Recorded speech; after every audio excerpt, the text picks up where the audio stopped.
Hello everyone, I, Nilima Warade, working as an assistant professor in the Department of Electronics and Telecommunication Engineering from All India Sri Shivaji Memorial Society's Institute of Information Technology, Pune. Today, I will be focusing on CMOS logic with an example. So let's start CMOS working principle. CMOS stands for complementary metal oxide semiconductor. This is one of the most popular technology in computer chip design industry, and it is broadly used today to form the ICs. The working principle of this CMOS is as shown in this figure. In CMOS technology, both N-type and P-type transistors are used to design logic functions. The same signal which turns on a transistor of one type and used to turn off a transistor of the other type. This characteristics allows the design of logic devices using only simple switches without the need for a pull-up resistor. In CMOS logic gates, a collection of N-type MOSFETs is arranged in a pull-down network between the output and low voltage power supply rail. Instead of the load resistor of NMOS logic gates, CMOS logic gates have a collection of P-type MOSFETs in a pull-up network between the output and higher voltage rails, as shown in this particular diagram. CMOS using pull-up and pull-down. Thus, if both a P-type and N-type transistor have their gates connected to the same input, the P-type MOSFET will be on when N-type MOSFET is off, and vice versa.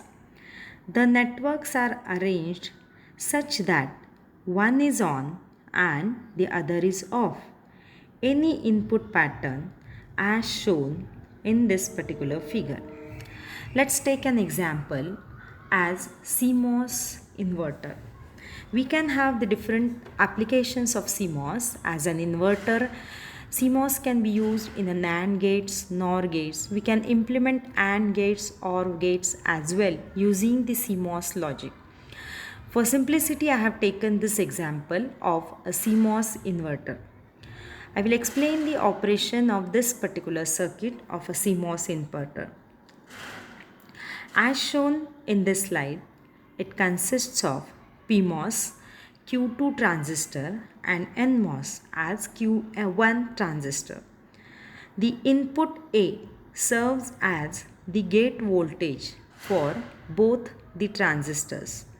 The NMOS transistor has input from VSS, that is the ground potential, and the PMOS transistor has the input from VDD, that is your voltage levels.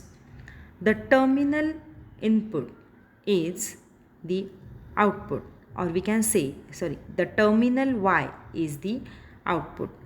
When a high voltage VDD is given at the input terminal A of the inverter, the PMOS becomes an open circuit and NMOS is switched off. So the output will be pulled down to VSS.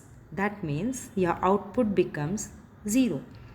When a low level voltage applied to the inverter, the NMOS switched off and the PMOS is switched on. So the output becomes VDD, or the circuit is pulled up to VDD. That is, you will get V out as output 1 as shown in this particular figure. Now let's see the truth table of this CMOS inverter. As I have explained just now, when input is at 0 potential, your Q1 becomes off and Q2 becomes on, and across the output V out you will get output 1. Whereas when input is 1, Q1 is on and Q2 is off, and you get output as 0. That's all for today's video. Thank you everyone.